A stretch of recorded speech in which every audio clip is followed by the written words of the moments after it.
आप सभी भाई बहनों का आध्यात्मिक ज्ञानात्मक चैनल की संध्या बेला ज्ञान कक्षा में एक बार फिर स्वागत है। आज की चर्चा का विषय देखिए, दिखने में तो बहुत ही सरल लगता है और मैं समझता हूँ ये समझाना शब्द अपने आप में ही एक बहुत ही सरल शब्द है। लेकिन मनुष्य मरते दम तक, अफसोस की बात है, समझता नहीं है या समझने का प्रयास नहीं करता। उसका कारण है क्योंकि मनुष्य सत्वगुण में नहीं जाता, सत्संग नहीं करता। एक साधारण मनुष्य देखिए सत्संग को वृद्धावस्था के साथ जोड़कर अपने मिले हुए जीवन के अर्थ को समझ नहीं पाता। देखिए, ज्ञान में स्थिति में रहना तो हम सभी भाई बहनों का एक स्वभाव है। शाम को जैसे ही अंधकार आरंभ होता है, सूर्य डूबता है, तो हम सर्वप्रथम अपने अपने घरों में लाइट जलाते हैं, बल्ब ट्यूब जलाते हैं, क्योंकि अंधकार में तो आपको हमें देखिए ठोकरें लगती है। भले ही आपकी हमारी देखिए आंखों की रोशनी फर्स्ट क्लास हो, लेकिन फिर भी जब तक बाहर रखी हुई वस्तुओं के ऊपर प्रकाश नहीं होता तो उन वस्तुओं का हमें कोई बोध नहीं होता। यानी कि अंधकार में आपका हमारा तन ठोकरे करता है। इसी तरह जब तक आपके मन बुद्धि के स्तर पर देखिए ज्ञान की स्थितियां नहीं बनती, तो आपका हमारा मन ठोकरे खाता है। मन ठोकरे खाने का अभिप्राय क्या है कि हमें सही सही बात समझ नहीं आती। देखिए, प्रकृति के तीन गुण हैं, तमोगुण, रजोगुण और सतोगुण। उन्हीं तीन गुणों का हम जितना जितना संग अपने जीवन में करते हैं, फिर वैसा वैसा आपके हमारे कारण शरीर में वैसे वैसे संस्कार बनते हैं, वैसे वैसे आपके हमारे देखिए एक कर्मों को दिशा मिलती है। इस बात को जब तक मनुष्य ज्ञान पूर्वक समझता नहीं है, तब तक उसको देखिए अपने मिले हुए जीवन में कोई आध्यात्मिक उन्नति हो नहीं पाती। देखिए, आध्यात्मिक उन्नति करने के लिए ही ये मनुष्य योनि की एक अनमोल अवसर मिला है। और यदि मनुष्य अपने मिले हुए जीवन के अवसर का लाभ नहीं उठाता, केवल धन कमाने के लिए ही या अपने रजोगुण को बढ़ाने के लिए ही या संसार के विषय भोगों को भोगने में और अधिक से अधिक सुख सुविधा के साधन जुटाने में ही अपने मिले हुए जीवन का यूं ही व्यर्थ कर देता है, भले ही ऐसी स्थिति विशेष में वो भौतिक स्तर पर जितनी भी उन्नति कर ले, लेकिन मरने के बाद ये सभी भौतिक उन्नतियां आपके मरे किसी काम नहीं आती। देखिए, क्योंकि भौतिक उन्नति मरने के साथ ही समाप्त समझी जाती है। और मेरा तो व्यक्तिगत ऐसा मानना है कि भौतिक उन्नति मनुष्य जितनी भी कर लेता है, स्थूल शरीर के जीते जी भी यदि मन में उसके शांति नहीं होती, यानी कि मन बुद्धि के स्तर पर उसके एक सुख शांति बनी नहीं होती, बेचैनी बनी रहती, तब ऐसी स्थिति विशेष में देखिए मन बेचैन रहता है। अक्सर ऐसे कुछ बेचैन मनुष्य देखिए अपना मन का इलाज भी करवाते हैं, जिसको कहा जाता है ना, बेचैन मन रहता है, डिप्रेशन की बीमारी आ जाती है। यानी कि आपके हमारे मिले हुए जीवन में जीते जी भी जब मन अशांत रहता है, ये मन बुद्धि का अभिप्राय देखिए सूक्ष्म शरीर से होता है। इसी तरह आपके हमारा एक कारण शरीर होता है। जब तक मनुष्य देखिए अपने स्थूल शरीर के भीतर सूक्ष्म शरीर में नहीं झांकता या कारण शरीर के ऊपर कोई चिंतन नहीं करता, तब ऐसी स्थिति विशेष में उसको देखिए अपनी आत्मा का या एक विशुद्ध सतोगुणी परमात्मा का कोई विशेष जानकारी हो नहीं पाती, समझ नहीं पाता। इसलिए तो मैंने देखिए आज अपने वीडियो का नाम ही बहुत ही सरल रखा है, समझाना। समझाना का अभिप्राय देखिए जैसे एक शिक्षक से लिया जाता है, एक टीचर से कह सकते हो, गुरु से कह सकते हो। हालांकि मैं तो देखिए अपने नाम के साथ सदा ही एक आध्यात्मिक मित्र का एक संबोधन करता हूँ, ताकि हम सभी भाई बहन आपस में मिलजुल कर परमात्मा का ज्ञान विज्ञान समझें, अपने मिले हुए जीवन के अवसर का लाभ उठाएं और मिले हुए जीवन में आध्यात्मिक उन्नति हम जितनी अधिक कर सकते हैं हमें करनी चाहिए। क्योंकि भौतिक उन्नति तो देखिए जीते जी भी पूर्ण रूप से अक्सर काम नहीं आती। ऐसे कितने ही धनी मनुष्य हैं जो अंतिम जीवन के समय देखिए अस्पतालों में पड़े रहते हैं। खाने पीने की देखिए उनकी स्थितियां नहीं होती, नली के द्वारा उनको भोजन की एक व्यवस्था करवाई जाती है, यानी कि एक तरल पदार्थ द्वारा ही उनको एक जीवित रखा जाता है। मल मूत्र त्यागने के लिए भी देखिए ऐसे ही कृत्रिम यंत्र लगे होते हैं। इन सभी स्थितियों को हमें भावार्थ रूप में समझना होगा। यानी कभी कभी ये भौतिक उन्नति वर्तमान मिले हुए जीवन में भी काम नहीं आती। अब मरने के बाद की तो देखिए, क्योंकि स्थूल शरीर की मृत्यु के साथ ही सब कुछ समाज समझा जाता है। केवल आपका हमारा कारण शरीर में जैसा जैसा कर्माशय बना होता है, उस कर्माशय से संबंधित आपने हमने अपने मिले हुए जीवन में जैसे जैसे संस्कार बनाए होते हैं, उन स्थितियों के आधार पर ही फिर हमें एक नया जीवन मिलता है, नई जोनी मिलती है।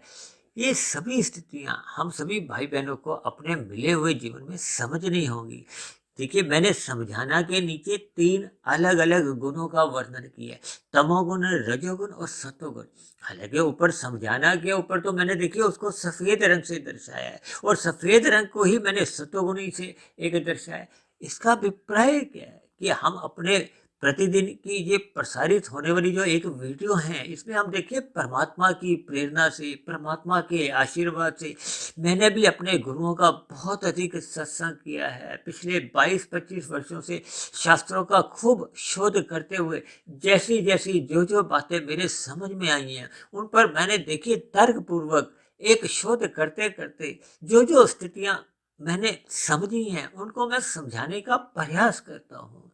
इन प्रतिदिन की जो ब्रह्म मुहूर्त उपदेश में या संध्या बेला ज्ञान कक्षा में जो हमने पिछले लगभग पौने 4 वर्षों में 1300 के आसपास हमने ये वीडियो बनाई है। इनमें काफ़ी वीडियो देखिए आप सभी भाई बहनों के प्रश्नों पर भी आधारित हैं, या शास्त्रों में जो भगवान और आत्मा ये दोनों चेतन सत्ताएं हैं। परमात्मा को आनंद स्वरूप कहा जाता है, आत्मा को ज्ञान स्वरूप कहा जाता है। यानी कि आपका हमारा आत्मा को पहले से ही ज्ञान है, क्योंकि हम ज्ञान स्वरूप हैं।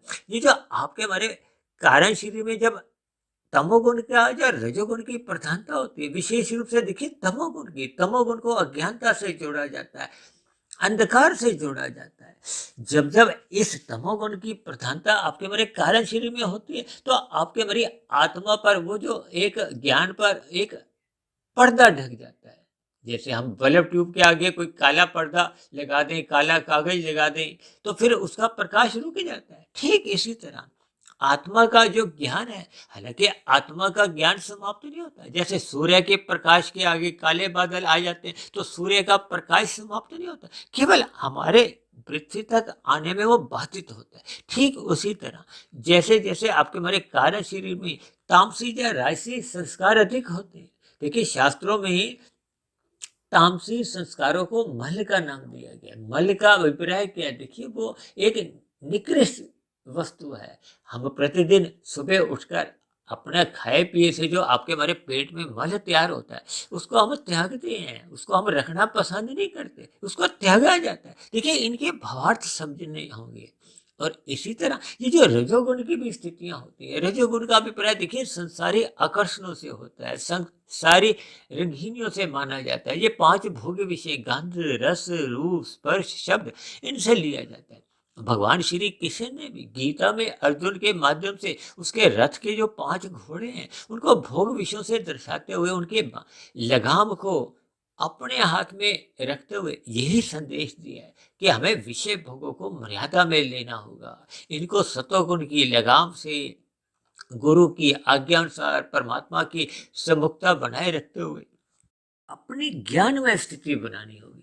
देखिए ये सभी बातें गीता में विस्तार से कही गई हैं, लेकिन मनुष्य देखिए इन सभी बातों पर कोई विचार नहीं करता। अक्सर देखिए मनुष्य गीता को घर पे रख तो लेता है, लेकिन उसको पढ़ता नहीं है। इसलिए मैंने आज से तकरीबन देखिए 8-10 महीने पहले या साल पहले एक वीडियो का नाम ही ये रखा था कि गीता पढ़ी हुई है, केवल आपके हमारे देखिए धार्मिक स्थलों पर पढ़ी रहती है, मंदिर में पड़ी रहती है। उसको भले ही हम आदर भाव से लाल कपड़े में रखते हैं, लेकिन हम उसको पढ़ते ही नहीं है। और दूसरी स्थिति मैंने दिखाई थी उसमें कि हमने उसको पढ़ी है, पढ़ने का अभिप्राय देखिए हम उसको समझते नहीं है, उस पर ज्ञान नहीं लेते, केवल एक रट्टा मारते हुए एक अध्याय पढ़ा, दूसरा पढ़ा, तीसरा पढ़ा, उसको समझते नहीं है।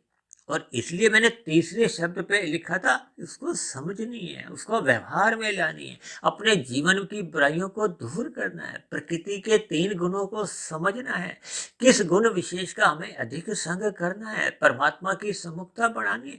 इन सभी बातों पर जब तक मनुष्य विचार नहीं करता, मंथन नहीं करता, और ये मंथन देखिए सतोगुनी अवस्था में होता है। प्रकृति के 3 गुण एक प्रवाह में चलते हैं। शाम को सूर्य के ढलते ही लगभग 8 घंटे की तामसिक स्थितियाँ होती है, मोहनात्मक स्थितियाँ होती हैं। ये मोहनात्मक स्थितियाँ हमें स्थूल शरीर के स्तर पर विचलित करती हैं, विषय भोगों में ही अधिक संलग्न रखती है। तब ऐसी स्थिति विशेष में मनुष्य रात को देरी तक जागता है। तब ऐसी स्थिति विशेष में सुबह जब ब्रह्म मुहूर्त का समय होता है, सतोगुण की एक विशेष शुद्ध स्थिति होती है, अब उससे मनुष्य वंचित रह जाता है। इसलिए तो हम बार बार अपने वीडियो के अंत में या बीच में बार बार कहते रहते हैं कि मनुष्य को ब्रह्म मुहूर्त में उठना चाहिए, शास्त्रों का अध्ययन करना चाहिए। देखिए, चाहे आप आध्यात्मिक ज्ञानात्मक चैनल से जुड़ो या किसी भी चैनल से जुड़ो, हमें देखिए परमात्मा को सब्सक्राइब करना है, परमात्मा की सम्मुखता बढ़ानी है। हमने किसी व्यक्ति विशेष से नहीं जुड़ना, हमने केवल शास्त्रों का अध्ययन करते हुए अपने मिले हुए जीवन के महत्व को समझना है। हमने सतोगुण का अधिक करते हुए अपनी स्थिति को मजबूत बनाना है। जब तक आपकी हमारी स्वयं की सात्विक स्थिति मजबूत नहीं होती, इसलिए तो मैंने देखिए नीचे 3 शब्द लिखे हैं ना। पहले में हमने तमोगुनी लिखा है, तमोगुनी का हमने देखिए काले रंग से दर्शाया है, क्योंकि तमोगुनी मनुष्य देखिए सत्संग की बात को कान से सुनता भी नहीं है। कुछ दिन पहले हमने एक वीडियो बनाया था ना कि तमोगुनी मनुष्य देखिए पहले एक कान से सुनता नहीं, अनसुना कर देता और वहीं से बाहर निकाल देता। जबकि रजोगुनी मनुष्य देखिए एक कान से सुनता है, दूसरे कान से निकालता है। जबकि सतोगुनी मनुष्य देखिए एकाग्र भाव से श्रद्धा पूर्वक सत्संग को सुनता है, फिर उसको मन में उतारता है, उस पर विचार करता है। ये सभी स्थितियां देखिए भावार्थ रूप में हम जितने जितने अंश में समझते जाएंगे, यानी कि हमने देखिए ये जो समझाना के नीचे 3 जो स्थितियों का वर्णन किया है, तमोगुनी, रजोगुनी और सतोगुनी। देखिए सतोगुनी मनुष्य को तो शास्त्रों की बात जल्दी से समझ में आ जाती है, लेकिन सतोगुनी अवस्था बनाने के लिए तो मनुष्य को देखिए यदि तमोगुण की स्थिति है तो उसको पहले रजोगुण में जाना होता है, रजोगुण से देखिए फिर उसको सतोगुण में जाना होता है, क्योंकि तमोगुणी मनुष्य को भी और रजोगुणी मनुष्य को दोनों को ही एक ज्ञान के प्रकाश की आवश्यकता होती है। इसको भी आप एक उदाहरण से समझिए। देखिए जब भी अंधकार होता है आपके हमारे घरों में तो हम लाइट जलाते हैं, और इसी तरह देखिए आजकल सर्दियों के दिन चल रहे हैं, सुबह जब धुंध होती है हम अपना वाहन चलाते हैं, तो हम अपना वाहन चलाते हैं धुंध में, तो फिर अपनी लाइट को ऑन रखते हैं, आगे की लाइट भी ऑन रखते हैं, पीछे की लाइट भी ऑन रखते हैं। किस लिए? क्योंकि हमें आपको अधिक दूरी तक का नजर नहीं आता। इसका अभिप्राय क्या है कि देखिए तमोगुणी मनुष्य तो परमात्मा के ज्ञान के प्रति अनजान बना रहता है, अज्ञानी अज्ञान की स्थिति में रहता है। लेकिन रजोगुणी मनुष्य की भी देखिए भ्रम की स्थिति होती है, उसका ज्ञान भी कोई परिपक्व नहीं होता, वो धुंधली स्थिति में होता है।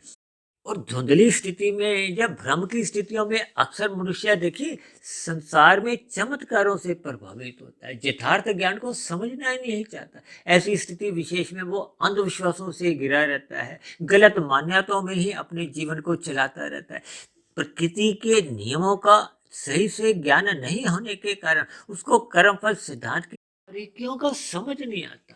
इसीलिए उसके कर्मों में देखिए पाप कर्म भी होते रहते हैं, पुण्य कर्म भी होते रहते हैं। लेकिन जब जब मनुष्य देखिए सात्विक स्थिति अपनी मजबूत बनाने लगता है, ब्रह्म मुहूर्त में उठने लगता है, शास्त्रों का अध्ययन करता है, यानी दूसरे सरल शब्दों में आप यूं भी समझ सकते हो कि जैसे जैसे आपकी हमारी सात्विक स्थिति मजबूत होने लगती है, तो फिर दिन में जब रजोगुण की स्थितियां होती हैं तो मनुष्य रजोगुण की स्थितियों में घिरता नहीं है, उनको रस बुद्धि से भोगता नहीं है, केवल अपनी आवश्यकताओं की पूर्ति के लिए ही पुरुषार्थ करता है। बेकार की हाय तौबा करता हुआ अनावश्यक रूप से धन के पीछे नहीं भागता, वो केवल अपने आवश्यकताओं की पूर्ति के लिए एक आवश्यक पुरुषार्थ करता है। या दूसरे अर्थों में यूं भी कह सकती हो कि वो अपने अर्थ को धर्मानुसार एक कमाता है।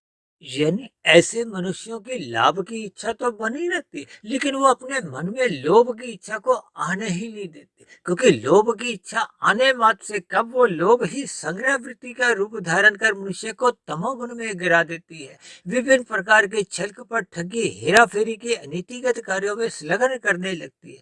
तब मनुष्य देखिए फिर वो तमोगुण में गिर जाता है। इसलिए मेरी आप सभी भाई बहनों से विनती है कि मिले हुए जीवन में हमें अपना सतोगुण बढ़ाना होगा। जितना जितना हम अपना सतोगुण बढ़ाते जाते हैं, उतना उतना परमात्मा का ज्ञान विज्ञान, ये गुणों की जो एक स्थितियां हैं, वो मनुष्य को समझ में आने लगती है। हालांकि परमात्मा की प्रेरणा से हम देखिए जो प्रतिदिन ब्रह्म मुहूर्त उपदेश में हम देखिए भगवान, आत्मा, इन चेतन सत्ताओं के ऊपर हम चर्चाएं करते हैं और इसी तरह माया के ऊपर उसके तीन गुणों तमोगुण, रजोगुण और सतोगुण की स्थितियों पर हम अक्सर चर्चाएं करते हैं। इन्हीं तीन गुणों से ही आपके हमारे जो तीन शरीर हैं, स्थूल शरीर, सूक्ष्म शरीर और कारण शरीर, और कारण शरीर का सूक्ष्म शरीर से क्या संबंध है और सूक्ष्म शरीर का स्थूल शरीर से क्या संबंध है, क्योंकि स्थूल शरीर के स्तर पर ही आपके हमारे जो एक अनीतिगत कार्य होते हैं, पाप कर्म होते हैं, उनका कर्माशय बनता है।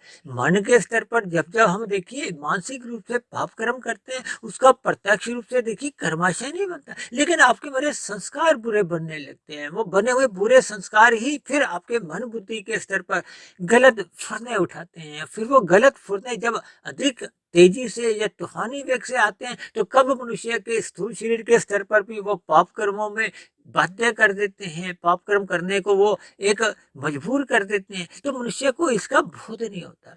इसलिए हम सभी भाई बहनों को अपने ज्ञान में स्थिति को मजबूत करना होगा। यानी कि यदि आज हमारी आपकी तमोगुण की स्थिति है, तो हमें रजोगुण में आना चाहिए। रजोगुण से फिर हमें सतोगुण की स्थिति अपनी मजबूत करनी चाहिए, ताकि सतोगुण से फिर हम विशुद्ध सतोगुणी सत्ता यानी कि परमात्मा को पाने का एक लक्ष्य बना लें, जो कि मनुष्य जीवन का एक लक्ष्य होना चाहिए। क्योंकि चार पुरुषार्थ धर्म, अर्थ, काम, मोक्ष, मोक्ष आपका हमारा एक लक्ष्य बनना चाहिए। ये जन्म मरण का बंधन जो अपने आप में एक दुखमय है, इससे हमें मुक्त होना होगा। और ये मुक्त होने का अवसर केवल और केवल हम सभी भाई बहनों को यानी कि मनुष्य जोनि में ही मिलता है, और इस मिले हुए अवसर का हमें लाभ उठाना होगा। इसलिए हम सभी भाई बहनों को अपने मिले हुए जीवन में सतोगुण की प्रशंसा करनी चाहिए, सत्संग के प्रति अपनी रुचि जगानी चाहिए। हमें रजोगुण के प्रति उदासीन रहना होगा, और तमोगुण के प्रति हमें सदा ही एक निंदा के भाव रखने चाहिए। ये सभी स्थितियां जब आपके हमारे जीवन में, व्यवहार में निरंतर बनी रहती हैं। अक्सर मेरे पास कुछ ऐसे भाई बहनों के भी देखिए प्रश्न आते हैं, जो इन बनी हुई वीडियो में से देखिए ज्ञान की बातों को तो ग्रहण नहीं करते, लेकिन उनमें गलतियां ढूंढ ढूंढ के उन कुकर्क जैसे प्रश्न अपने रखते हैं। उन कुकर्क जैसे प्रश्नों का देखिए उनको कोई स्वयं का कोई लाभ नहीं है। मैं तो यहाँ तक भी समझता हूँ कि ऐसी स्थिति विशेष में मनुष्य का देखिए पुण्य कर्मों का कर्माशय न बन के देखिए पाप कर्मों का स्वयं का ही कर्माशय बनने लगता है। इसलिए हम सभी भाई बहनों को देखिए तामसी वृत्तियों से दूर हटते हुए राजसी स्थिति में सर्वप्रथम आना होगा। फिर रजोगुण को सतोगुण की लगाम से नियंत्रण में रखते हुए अपनी सतोगुण की स्थिति को मजबूत करना होगा। सतोगुण की स्थिति मजबूत होने पे ही हम उस विशुद्ध सतोगुणी सत्ता से जुड़ पाते हैं, और जुड़ते जुड़ते हम उस सत्ता को पाने का अपना एक लक्ष्य बना लेते हैं, क्योंकि वो भगवान एक आनंद स्वरूप सत्ता है। उस आनंद स्वरूप सत्ता को पाकर ही हम अपने मिले हुए जीवन को आनंदमय बना सकते हैं। तो ऐसी सभी शुभ स्थितियां हम सभी भाई बहनों के जीवन में जल्द से जल्द बने। इसी के लिए देखिए हम शाम को जो संध्या बेला ज्ञान कक्षा में एक साधारण विषयों को लेते हैं, और कभी कभी तो हम देखिए भौतिक विषयों को ही लेकर उन भौतिक विषयों को एक सरल शब्दों में, जैसे आज का देखिए एक विषय है समझाना, इन साधारण से विषय को लेकर हम सैद्धांतिक बातों तक पहुंच पाते हैं, ताकि फिर हम देखिए इन ब्रह्म मुहूर्त उपदेश की जो एक गंभीर विषय है, उनको सुनना में हमें आसानी हो। क्योंकि जैसे जैसे हमें शास्त्रों के जो एक गूढ़ रहस्य हैं या गंभीर विषयों की हमें जानकारी मिलने लगती है, तो फिर मनुष्य का प्रकृति के जो विषय भोग हैं उनसे वैसे ही ज्ञान पूर्वक वैराग्य होने लगता है। तब ऐसी स्थिति विशेष में प्रारब्धवश, भाग्यवश भी आपके हमारे पास जितने भी सुख एक अतिरिक्त रूप में होते हैं, उनका भी मनुष्य देखिए निष्काम भाव से त्याग करना आरंभ कर देता है। अभी कुछ दिन पहले हमने देखी दान की स्थितियों पर कोई चर्चा रखी थी। इन सभी बातों को जैसे जैसे मनुष्य ज्ञान पूर्वक समझता जाता है, उसके जीवन में एक निखार आने लगता है। उसमें सतोगुण की एक प्रखरता आने लगती है, परिपक्व होने लगता है, उसकी ज्ञान बुद्धि में देखिए विवेक शक्ति जागृत होने लगती है। ये सभी स्थितियां जब आपके हमारे जीवन में निरंतर बनी रहती हैं तो फिर आपके हमारी आध्यात्मिक उन्नति एक गति पकड़ लेती है। तो ऐसी सभी शुभ स्थितियां आप सभी भाई बहनों के जीवन में भी बने, इन्हीं शुभकामनाओं के साथ आज की चर्चा विशेष को अब हम यही विश्राम देते हैं। कल सुबह फिर मिलते हैं ब्रह्म मुहूर्त उपदेश कक्षा में। तब तक आप अपने आध्यात्मिक मित्र सुधीर भाटिया फकीर को इजाजत दें। आप सभी भाई बहनों को बहुत बहुत शुभ रात्रि और सुबह ब्रह्म मुहूर्त में उठने के लिए मेरी ओर से आप सभी भाई बहनों को बहुत बहुत शुभकामनाएं। फिर भी चर्चा संबंधित आपके मन में किसी भी प्रकार का कोई प्रश्न उठ रहा हो, कोई मेरी कही गई बात आपको तर्क संगत आधी अधूरी लगती हो, तो नीचे दिए गए कमेंट्स बॉक्स पर आपके प्रश्न, आपके सुझाव या आपकी शिकायतों का सदा ही स्वागत है। वीडियो को ध्यानपूर्वक सुनने के लिए आप सभी भाई बहनों का बहुत बहुत धन्यवाद।